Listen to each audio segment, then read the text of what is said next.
இன்றே டவுன்லோட் செய்து உங்கள் ஃபேவரட் ஷோக்களை என்ஜாய் பண்ணுங்க. பிந்து, நீ நானு அம்மா பாட்டி நம்ம யாரும் எங்கேயும் போறதில்ல. இங்கதான் இருக்க போறோம்.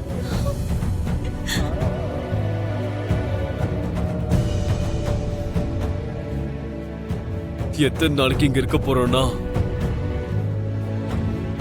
இந்த பெரிய மனுஷனுக்கு உண்மை தெரியற வரைக்கும். உண்மை தெரிஞ்சதுக்கு அப்புறம் நம்ம எல்லாரும் நல்லவங்க தானே தெரிய வரும்ல. அதுக்கப்புறமா நம்ம இந்த வீட்டை விட்டு போறோம்.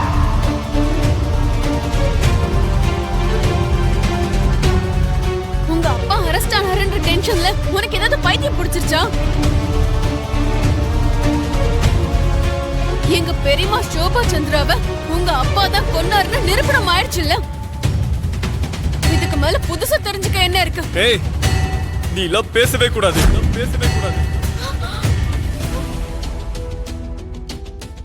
அபூர்வாத்த கூட சேர்ந்துக்கிட்டு அவங்க போடுற ஒவ்வொரு ஆட்டத்துக்கும் தாளம் போட்டுட்டு இருக்கிற உனக்கு கூட எது உண்மைங்கிற விஷயம் நல்லாவே தெரியும். நீங்க எல்லாரும் உண்மையை மறைச்சு பொய்ய உண்மை நம்ப வைக்கிற ஆட்டத்துல இன்னைக்கு நீங்க எல்லாரும் சேர்ந்து ஜெயிச்சு காட்டிட்டீங்க. அப்பாவியான எங்க அப்பாவை நீங்க குற்றவாளி ஆக்கிட்டீங்க.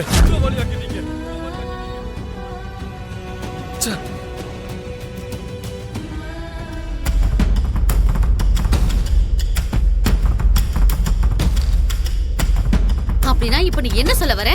நாங்க எல்லாரும் குற்றவாளிங்க, உன் அப்பா நிரபராதியா? அதான் நானும் சொல்றேன்.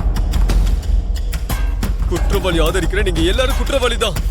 இங்க உண்மையான குற்றவாளி நீங்க தான். நீங்க தான். சரி,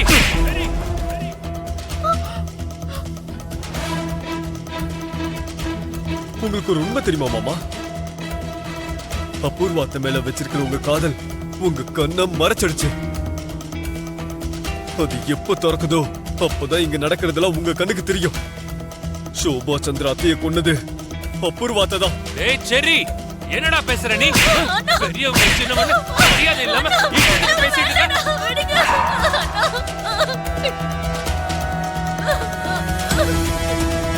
நீங்க அடிச்சாலும் கொன்னாலும் இதான் உண்மை மாமா.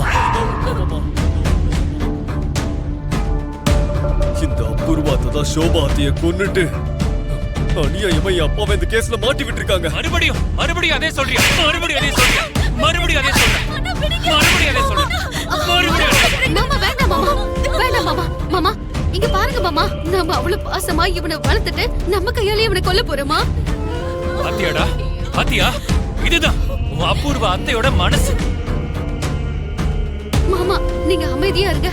இங்க பாருங்க, செரியோட நான் பேசிக்கிறேன், நீங்க வாங்க. என்ன செர்ரி, நீ கூட உன் அப்பா மாதிரி அந்த பூமி மாதிரி என் மேல இந்த அளவுக்கு பழிய போடுறியடா? இதுக்கு மேலே நடிக்காதீங்க.